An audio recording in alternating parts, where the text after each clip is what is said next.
Americans who were exposed to the deadly Hantavirus aboard a cruise ship are finishing their quarantine at home. 5 passengers were released from the National Quarantine Unit in Nebraska, completing the second half of that mandatory 6-week isolation. The state health department will continue to conduct daily symptom monitoring and provide guidance for the remainder of the time. And that incubation period for the virus is 42 days. That period ends June 21st. We've got Dr. Evan Nadler with George Washington School of Medicine and Health Sciences here to discuss this. And I think at first some people were up in arms like, what are you talking about? These people are going home. How is that happening? And yet it seems as though this is part of the protocol.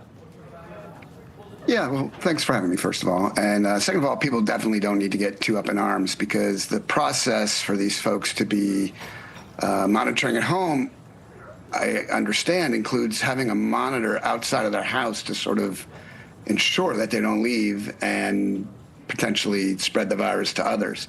So there's a whole process in place and a protocol, and these patients or these people have been symptom-free for the 3 weeks they've been in Nebraska, and so really the risk to the general population is really small. All right, so I imagine one big question is, how are they getting home? If they're going home, are they being put on commercial flights with other people and just the average citizenry? Yeah, no, that's certainly part of the process, is not doing that, because that would put lots of others at risk. And people may remember there were 16 folks who I think were potentially exposed on a commercial plane flight that are being monitored as well. But no, these 5 who've left are either on a charter plane or some other mode of transport that ensures that they're not in contact with the general population. Yeah, these viruses are tough because we're talking about incubation periods that are so long.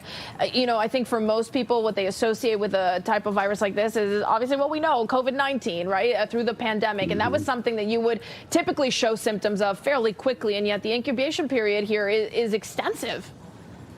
Yeah, it's at least 6 weeks, or can be at least 6 weeks, which is why they were quarantined. Folks were quarantined in Nebraska for 3, and now they're being allowed to quarantine for the next 3 at home. But if you think about that, that would mean they would have had to have been exposed their very last day on the ship to need that whole 6-week quarantine period. So again, we're talking about small odds, and definitely a different virus than the COVID virus. Yeah, and obviously this whole procedure over an abundance of caution, because we don't want to find ourselves back in that position that we were back in 2020. We appreciate Dr. Nadler. Definitely a conversation to be had, and we'll continue to see people. Some have stayed at the quarantine unit there in Nebraska to end out those 42 days, and we'll see. Hopefully they come out all healthy and just fine. Thanks for the talk. Yeah. My pleasure, anytime. A woman here in D.C. on a mission to read every plaque at every